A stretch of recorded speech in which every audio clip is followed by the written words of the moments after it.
മിഴികളിൽ രചന crazy girl, അവതരണം ഷാഹുൽ മലയിൽ, എഡിറ്റിംഗ് ഫൈസൽ CM നൂഞ്ഞേരി. എവിടെ പോയി കിടക്കായിരുന്ന രാജു?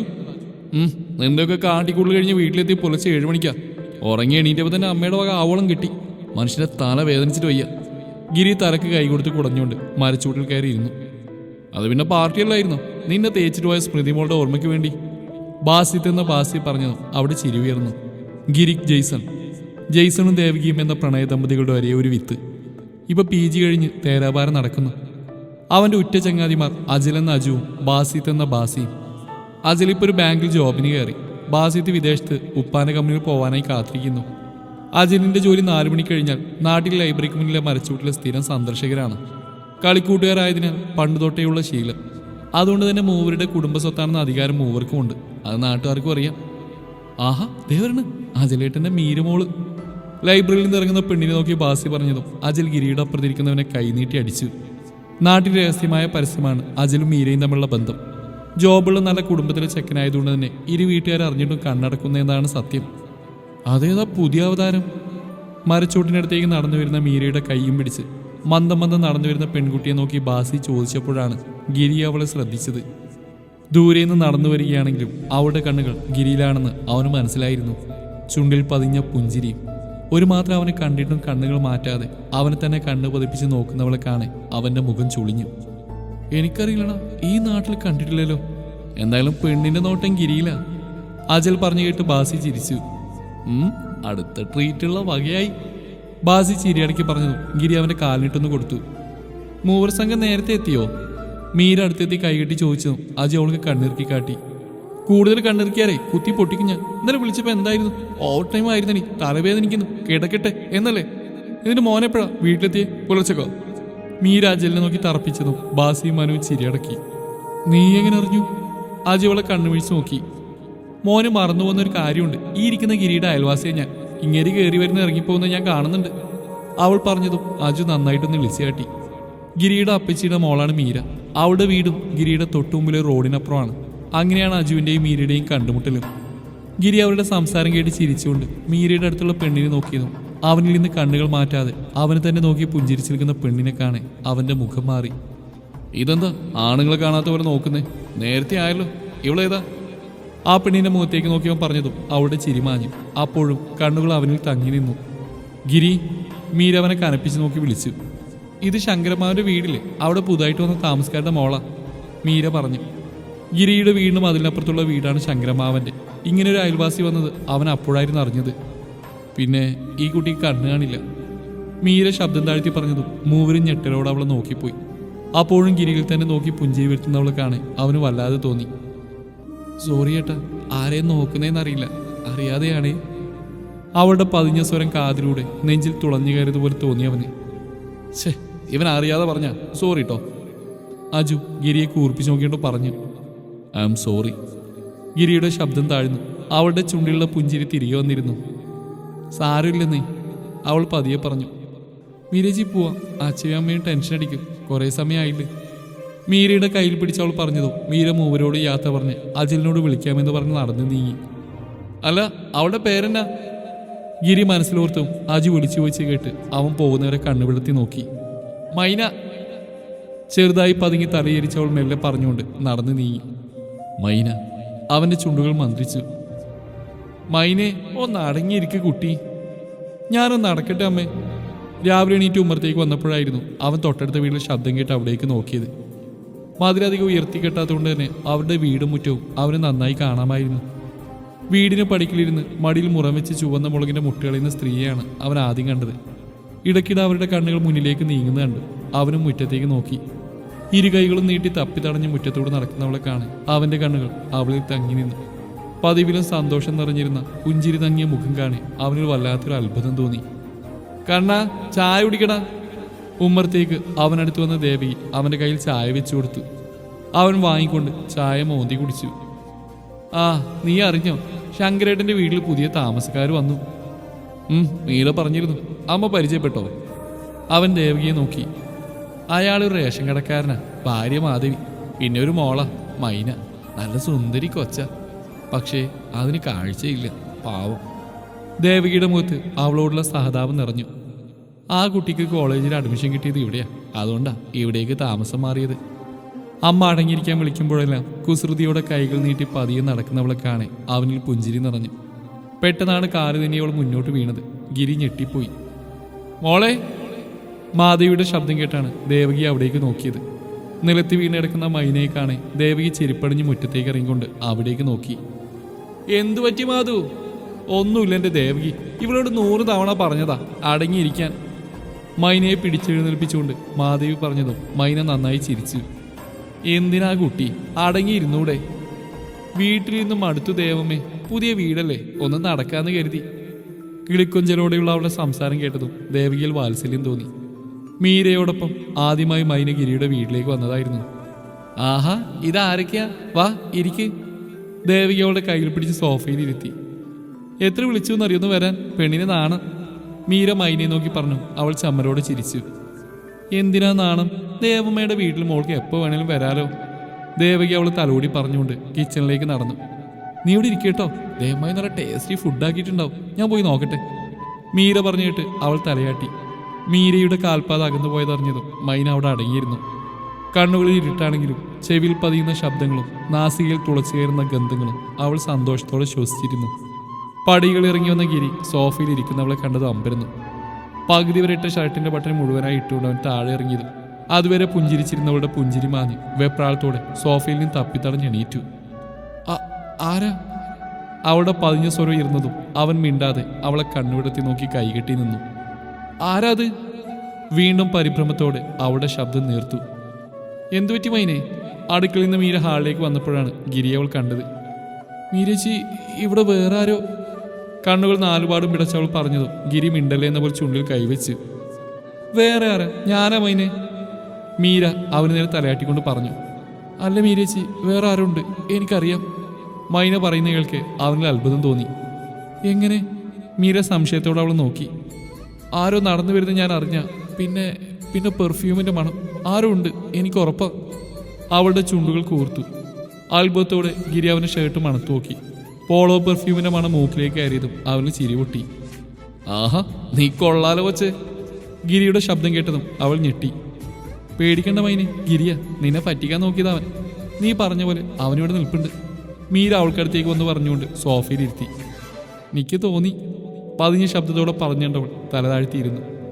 ചെറുചിരിയോടെ ഗിരിയും അവൾക്ക് ഓപ്പോസിറ്റ് എതിർ സോഫയിലിരുന്നു.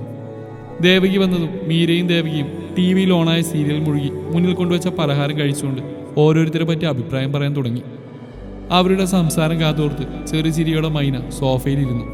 അവളെ മാത്രം കണ്ണിൽ നിറച്ച് ഗിരിയും. അവളുടെ കരിനീല മിഴികളിൽ അവൻ കുടുങ്ങിപ്പോയിരുന്നു. ഒരുക്കമെന്ന് പറയാൻ പുരികങ്ങൾക്കിടയിൽ ഒരു നീല പൊട്ട് മാത്രമായിരുന്നു.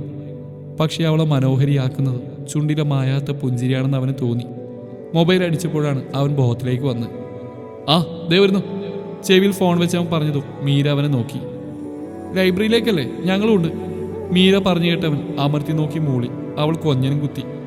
ദേവകിയോട് പറഞ്ഞുകൊണ്ട് മൈനയുടെ കയ്യും പിടിച്ച് മീര ഗിരിക്ക് പുറകെ ഇറങ്ങി. അവരുടെ വീട്ടിൽ നിന്ന് 10 മിനിറ്റ് നടക്കാനുള്ള ദൂരമേ ഉള്ളൂ ലൈബ്രറിയിലേക്ക്. അതുകൊണ്ട് മൂവരും നടന്നുകൊണ്ടാണ് പോയത്. എടാ ഗിരി, നീ എപ്പോഴാണ് ജോലി കയറുന്നത്? അങ്കിൾ എത്രയായി നിന്റെ പുറകെ നടക്കുന്നു? എൻ്റെ മീരെ, എന്നാലും ജോലി കയറണം. പിന്നെ അപ്പൻ എനിക്കൊരു പൊസിഷൻ കണ്ടുവച്ചിട്ടുണ്ട്. എന്തായാലും കുറച്ചുകൂടെ ജോലി അടിച്ചടന്നിട്ട് കയറാം. ഞാൻ ജോലി കയറിയിട്ട് കുടുംബം പോറ്റാറൊന്നുമില്ലല്ലോ. അവൻ മടുപ്പോടെ പറഞ്ഞു നടന്നു. പെട്ടെന്നാണ് മൈന കാല് തട്ടി മുന്നോട്ട് ചാഞ്ഞത്. മീര പിടിച്ചുകൊണ്ട് തന്നെ അവൾ വീണില്ല. ദേ മീരെ, നീ എന്നെ നന്നാക്കാതെ ആ കൊച്ചിനെ നേരെ പിടിച്ച് നടക്കടി. ഗിരി മീരയ്ക്ക് നേരെ ദേഷ്യപ്പെട്ടു. അയ്യോ മീരച്ചി, വഴക്ക് പറയില്ല കണ്ണേട്ടാ, കാല് തറഞ്ഞതാ. മൈന പറഞ്ഞു കേട്ടതും അവൻ തറഞ്ഞെന്ന് പോയി. മീരയും മൈനയും മുന്നോട്ട് നടത്താൻ തുടർന്നപ്പോഴും അവൻ അതേ നിർത്തി നിന്നു. കണ്ണേട്ടൻ ആ വിളി അവനെ മനസ്സിൽ കൊണ്ടുപോലെ. തിരിഞ്ഞു മറിഞ്ഞു കിടന്നിട്ടും അവന് നിദ്ര പുൽകിയില്ല. കണ്ണടച്ചാൽ മനസ്സ് പോകുന്ന കരിനീല മിഴികളിലേക്കാണ്. കാതുകളിൽ പതിയുന്ന കണ്ണേട്ട എന്നുള്ള വിളിയാണ്. മനസ്സിലെ പിടച്ചിലോടെ അവൻ ബെഡിൽ നിന്നീറ്റ് ജനലോരം നടന്നു. മൈനെ, കിടക്ക് മോളെ. ഇതാ കിടന്നമ്മേ. അടുത്ത വീട്ടിലെ ശബ്ദം കേട്ടതും അവൻ്റെ കണ്ണുകൾ തുടിച്ചു. കണ്ണുകൾ ആ ഒരു നില വീടിൻ്റെ ചുറ്റും പരതി. മനസ്സ് അറമുറയിട്ട് പിടച്ചുകൊണ്ടിരുന്നു. ആ വീട്ടിലെ വെളിച്ചം കേട്ടു. പക്ഷെ സൈഡിലെ മുറിയിലെ വെളിച്ചം കെടുത്തിയില്ല. അവൻ്റെ കണ്ണുകൾ അവിടം തങ്ങി നിന്നു. തുറന്നു വരുന്ന ജനൽവാതിലുകൾ അവൻ്റെ ഹൃദയം തുടിപ്പിച്ചു. ജനൽ കമ്പിയിൽ മുറുകിയ കൈകൾ കാണെ അവൻ്റെ കണ്ണുകൾ അവളിലേക്ക് പാഞ്ഞു. വ്യക്തമായി കാണുന്നില്ല, പക്ഷേ പുഞ്ചിരിക്കുന്ന അവൻ അറിഞ്ഞു. അവളുടെ കണ്ണുകൾ മേലേക്ക് നീങ്ങി. ഒരു മാത്രം അവൾക്ക് കാഴ്ചയുണ്ടെങ്കിൽ ഞാനുമായി കൊരുത്തേനെ അവളുടെ കരിനീല കണ്ണുകൾ എന്നവൻ ഓർത്തു. എത്ര നേരം അവൾ നോക്കിയെന്ന് എനിക്കറിയില്ല. ജനൽ കമ്പിൽ നെറ്റിമുട്ടിച്ച് അകത്തേക്ക് വീശിയെടുക്കുന്ന ഇളങ്കാറ്റ് ആസ്വദിക്കുന്നവള് ആവോളം നോക്കിയവൻ അവിടെ നിന്നു. അന്ന് പതിവില്ലാതെ തൻ്റെ വീടിൻ്റെ മുറ്റത്ത് അമ്മ നട്ട ചെടികളിൽ തലോടി നടക്കുന്ന മൈനയെ കണ്ടാണ് ഗിരി മുറ്റത്തേക്ക് ഇറങ്ങിയത്. കണ്ണേട്ട എണീറ്റോ? നിനക്കെങ്ങനെ മനസ്സിലായി ഞാനാണെന്ന്? അവനിൽ അമ്പരപ്പ് നിറഞ്ഞു. മനസ്സിൽ തൊട്ടറിഞ്ഞവരുടെ സാന്നിധ്യം ഞങ്ങൾക്ക് അറിയാൻ പറ്റും കണ്ണേട്ട. ചെറുചിരിയോടെ പറയുന്നവളെ കേൾക്കെ അവനിൽ പുഞ്ചിരി തെളിഞ്ഞു. നട്ടുപിടിപ്പിച്ച ചുവന്ന റോസാപ്പൂ പൊട്ടിച്ചെടുത്തവൻ അവളുടെ മൂക്കിൻ്റെ തുമ്പിൽ തട്ടി. അവളുടെ കണ്ണുകൾ വിടരുന്ന് കൗതുകത്തോടെ അവൻ നോക്കി നിന്നു. പൂ വാങ്ങാൻ കൈനീട്ടിയതും അവൻ കുസൃതിയോടെ പുറകിലേക്ക് മാറ്റി. അതറിയാതെ അവളുടെ കൈകൾ ചെന്നെത്തിയത് അവൻ്റെ ചുണ്ടിൻ്റെ മേലെയായിരുന്നു. അവൻ്റെ കണ്ണുകളിൽ ഭാവം മാറി. ഒരു മാത്രം അവളുടെ കണ്ണുകൾ വിടർന്നു. എന്നാൽ പൊടുന്നനെ കൈകൾ പിൻവലിച്ചവൾ മുന്നോട്ട് നടന്നു. എങ്ങോട്ടാകൊച്ചേ തപ്പി തടഞ്ഞ്? അവളുടെ കൈകളിൽ പിടുത്തുമിട്ട് അവൻ ചോദിച്ചു. വീട്ടിൽ പോകണം കണ്ണേട്ട, പതിഞ്ഞ സ്വരത്തിൽ അവൾ പറഞ്ഞു. അവളുടെ മൂക്കിന് തുമ്പിൽ തട്ടിയവൻ കൈയിൽ റോസാപ്പൂ നൽകിക്കൊണ്ട് അവളുടെ കൈ പിടിച്ച് വീട്ടിനുള്ളിൽ കൊണ്ട് ചെന്നാക്കുമ്പോൾ അവൻ അറിയുന്നുണ്ടായിരുന്നു ഇതുവരെ തോന്നാത്തൊരു വികാരം അവനെ പൊതിയുന്നു. ദിവസങ്ങൾ കൊഴിഞ്ഞുപോയി. കോളേജിൽ അച്ഛൻ്റെ കൈയും പിടിച്ച് കൊച്ചുകുട്ടികളെ പോലെ പോകുന്നു വരുന്ന കാണുമ്പോൾ അവൻ്റെ മനസ്സ് എന്തിനെന്നില്ല തുടിക്കും. ഇതുവരെ തോന്നാത്തതെന്തോ. അവളുടെ കൈ പിടിച്ച് അവളിലെ അധികാരങ്ങൾ തൻ്റേതാക്കാൻ അവൻ്റെ മനസ്സ് വെമ്പും. മീരയോടൊപ്പം കൈ പിടിച്ച് നടക്കുമ്പോൾ ഒരു മാത്രം മീരയോട് പോലും കുശുമ്പ് തോന്നിയ നേരം അവൻ പോലും അറിയാതെ അവൻ്റെ മനസ്സിൽ മൈന എന്ന പ്രണയമരം വളർന്നു പന്തലിച്ചിരുന്നു. അവൻ്റെ മാറ്റങ്ങൾ ഉറ്റ സുഹൃത്തുക്കളായ അജുവിനും ബാസിക്കും മനസ്സിലായെങ്കിലും കുസൃതിയോടെ അവർ മനസ്സിൽ വെച്ചു. അന്ന് പ്രിയ സുഹൃത്തിൻ്റെ കല്യാണമാണ്. കല്യാണച്ചക്കനായി ഞെളിഞ്ഞേൽക്കുന്ന ബാസ്യത്തിനെ പല്ലുകടിച്ച് നോക്കിയവർ വന്നവർക്ക് ഭക്ഷണം വിളമ്പി. കല്യാണ ക്ഷണക്കത്തിൽ ലഭിച്ച മീരയും അവളുടെ കൈയും പിടിച്ചു വരുന്ന മൈനയും കാണെ അവൻ്റെ നെഞ്ചം തുടിച്ചു. കൺമിഷി വരച്ച മിഴികളിൽ പരിസരം മറന്നവൻ തറഞ്ഞു നോക്കി. അവൾ പോലും അറിയാതെ അവളുടെ മിഴികളും അവനിൽ കൊരുത്തിരുന്നു. പരസ്പരം കണ്ണുകൾ തമ്മിൽ നോക്കി നിൽക്കുന്നവരെ കാണെ അജു ഗിരിയെ തട്ടി. സ്വയബോധത്താൽ അവൻ നെറ്റിയിൽ തടവി അവർക്ക് നേരെ ചിരിച്ചു കാട്ടി. അപ്പോഴും ഒന്നും അറിയാതെ പുഞ്ചിരിയോടെ അവൾ നിന്നു. മൈനെ, എന്താ കണ്ണേട്ടാ? അവളുടെ വിളിയിൽ അവൻ സ്വയം നഷ്ടമാവുന്ന പോലെ തോന്നി. കണ്ണേട്ടാ? അവൻ്റെ ശബ്ദമൊന്നും കേൾക്കാത്തതുകൊണ്ട് അവൾ മെല്ലെ വിളിച്ചു. മൈനെ പ്ലീസ്, ഇനി വയ്യ എനിക്ക്. അവൻ്റെ ശബ്ദത്തിലെ പിടച്ചിലറിഞ്ഞതും അവളിൽ വല്ലായ്മ തോന്നി. തപ്പി തടഞ്ഞുകൊണ്ട് അവൾ അവന് മുന്നിൽ നിന്ന് കൈകൾ നീട്ടി അവനെ സ്പർശിക്കാൻ. എന്തുപറ്റി കണ്ണേട്ടാ? അവൻ്റെ കവിളിൽ കൈകൾ വെച്ച് അവൾ സംശയത്തോടെ ചോദിച്ചു. അവളുടെ പിടയുന്ന കണ്ണുകളിൽ ഉറ്റുനോക്കിയവൻ കവിളിൽ പതിഞ്ഞ് അവളുടെ കൈകളിൽ പിടുത്തമേറി മിനുസമാർന്ന കൈകളിൽ ചുണ്ടുകൾ ചേർത്തു. ഈ കണ്ണേട്ടൻ്റെ മൈനപ്പെണ്ണായി നീ വരൂ എൻ്റെ കൂടെ. അവൻ്റെ ശബ്ദം നേർമയായിരുന്നു. അവളുടെ കൈകൾ തണുത്തു വിറക്കുന്ന അവൻ അറിഞ്ഞു. നിറഞ്ഞു വരുന്ന കണ്ണുകൾക്കാണ് അവനിൽ വല്ലായ്മ തോന്നി. മൈനെ, ഇടറലോടെ വിളിച്ചുകൊണ്ട് അവളുടെ കവിളിൽ കൈകൾ ചേർക്കാൻ നിന്നു. കൈകൾ തട്ടിമാറ്റി അവൾ വിതുമ്പിക്കറിഞ്ഞുകൊണ്ട് കൈകൾ നീട്ടി തപ്പിത്തടഞ്ഞ് നടന്നു പോയിരുന്നു. എന്നാൽ പിന്നീടെല്ലാം അവൾ തന്നിൽ നിന്ന് ഒടിഞ്ഞു മാറുന്ന പോലെ തോന്നിയവന്. മീരയോടൊപ്പം വീട്ടിൽ വരുന്നത് കുറഞ്ഞു. തൻ്റെ സാന്നിധ്യം അറിഞ്ഞാൽ ആരും കൈപ്പിടിക്കാനില്ലെങ്കിൽ പോലും തപ്പിത്തടഞ്ഞ് നടന്നുപോകും. വേദന തോന്നി. പക്ഷെ വിട്ടുകൊടുക്കാൻ അവൻ തയ്യാറല്ലായിരുന്നു. അടുത്തേക്ക് ചെല്ലാതെ ദൂരെന്ന് കണ്ണ് നിറച്ച് കാണും അവൻ തൻ്റെ പ്രണയത്തെ. എന്നാൽ പ്രതീക്ഷിക്കാതെയായിരുന്നു ആ വാർത്ത അവൻ്റെ ചെവിയിൽ മുഴങ്ങിയത്. സ്വയം നിയന്ത്രണം നഷ്ടപ്പെടാൻ അടുത്ത വീട്ടിലേക്ക് പാഞ്ഞു പോകുമ്പോൾ കണ്ടു കസേരയിൽ ഇരുത്തി സൽക്കരിക്കുന്ന 35 വയസ്സോളം തോന്നിക്കുന്നയാളെ. അതെ, മൈന എന്റെയാ, എന്റെ പെണ്ണ, ഒരുത്തനും വിട്ടുകൊടുക്കില്ല. എനിക്ക് വേണം അവളെ. ഞാൻ ജീവിച്ചിരിക്കുന്നിടത്തോളം മറ്റൊരാൾക്ക് കൈ പിടിച്ചു നൽകാൻ ഞാൻ സമ്മതിക്കില്ല. വീടിന് മുറ്റത്ത് ബഹളം വെക്കുന്ന ഗിരിയെ എല്ലാവരും അത്ഭുതത്തോടെ നോക്കി. അപ്പോഴേക്കും വീടിന് വാതിൽക്കും മറിഞ്ഞു നിന്നവൾ വാപ്പുത്തി കരഞ്ഞു. പെണ്ണ് കാണാൻ വന്നവർ പലതും പറഞ്ഞ് ഇറങ്ങിപ്പോയി. ദിവസങ്ങൾ കൊഴിഞ്ഞു. ഗിരിയുടെ പെണ്ണ് മൈനയാണെന്ന് നാടാകെ അറിഞ്ഞു. അപ്പോഴും നിശബ്ദമായി മൈന മാറി നടന്നു. അങ്ങനെ ഇരിക്കെ മീരയും അജുവും തമ്മിലുള്ള കല്യാണം ഉറപ്പിച്ചു. ഗിരി അപ്പൻ്റെ കൂടെ ജോലിക്ക് പോയി തുടങ്ങി. മീരയുടെ നിർബന്ധത്താൽ മൈന മീരയുടെ വീട്ടിലേക്ക് പോയി. അവളെ മുറിയിലിരുത്തി വെള്ളമെടുക്കാമെന്ന് പറഞ്ഞ് പോയതും മൈന പരിചിതമായ സാന്നിധ്യം അറിഞ്ഞതും പിടപ്പോടെ എണീറ്റ് കൈകൾ കൊണ്ട് തപ്പി മുന്നോട്ട് നടക്കാൻ തുനിഞ്ഞു. എന്നാൽ നിമിഷ നേരങ്ങൾക്കകം ഡോറടച്ചുകൊണ്ട് അവളുടെ കയ്യിൽ അവൻ പിടിച്ചിരുന്നു. എന്തിനാ ഈ ഒളിച്ചോട്ടം? എന്നിൽ നിന്നാണ് നീ ഓടിയെടുക്കാൻ നോക്കുന്നത്? എന്നാൽ കേട്ടോ വെച്ച്, കണ്ണേട്ടിൽ നിന്ന് മൈനെ കുളിക്കാനാവില്ല. അവൻ തറപ്പിച്ച് പറഞ്ഞതും അവളൊരു വിതുമ്പലോടെ അവനിൽ നിന്ന് കൈ വിടുവിക്കാൻ ശ്രമിച്ചു. വേണ്ട കണ്ണേട്ട, എന്നെ പോലെ ഒരുപാട് ചേരില്ല. അമ്മ പറഞ്ഞു കണ്ണേട്ടന് എന്നേക്കാൾ നല്ല പെണ്ണിനെ കിട്ടുമെന്ന്. ഞാൻ പിന്നെ അധികം പറ്റാവും. വേണ്ട കണ്ണേട്ട. കണ്ണേട്ടൻ എന്നെ ഇഷ്ടപ്പെടണ്ട. അവൾക്ക് സങ്കടം തോന്നി, വേദന തോന്നി. കണ്ണേട്ടന് മുന്നേ കണ്ണേട്ടനിൽ ചാഞ്ചാടിയ തൻ്റെ മനസ്സറിഞ്ഞ അമ്മ വിലക്കിയ വാക്കുകൾ കണ്ണു കാണാത്തവൾക്ക് എനിക്ക് ജെയ്സൺ ചേരില്ല, അർഹതയില്ല. മൈനെ, അവൻ പതിയെ വിളിച്ചതും വിളി കേട്ടവൾ നിറഞ്ഞ കണ്ണുകളോടെ മൂളി. Do you love me? അവൻ്റെ ചോദ്യം കേട്ടതും അവളുടെ തല താണു. ഇല്ലെന്ന് പറഞ്ഞാൽ ഒരിക്കലും നിന്നെ ഞാൻ പിന്നെ ശല്യപ്പെടുത്തില്ല. ആഗ്രഹമില്ലാതെ പിടയുന്ന മനസ്സോടെ അവൾ ഇല്ലെന്ന് തലയാട്ടിയതും അവൻ തിരികെ നടക്കാനായി കാലുകൾ ചലിപ്പിച്ചു. അതറിഞ്ഞവൾ ഞെട്ടലോടെ അവൻ്റെ കൈകളിൽ പിടുത്തമേറി. ചുണ്ടിൽ നിറഞ്ഞ കുസൃതിയോടെ അവൻ തിരിഞ്ഞുകൊണ്ട് അവളുടെ കുഞ്ഞുമുഖം കയ്യിലൊതുക്കി വിറയാർന്ന ചുണ്ടുകളിൽ ചുണ്ടുകൾ ചേർത്തു. അവൾ പിടഞ്ഞുപോയി. അവളുടെ കണ്ണുനീർ കലർന്ന ചുടിചുംബനം അവന് വല്ലാത്തൊരു അനുഭൂതിയേറ്റി.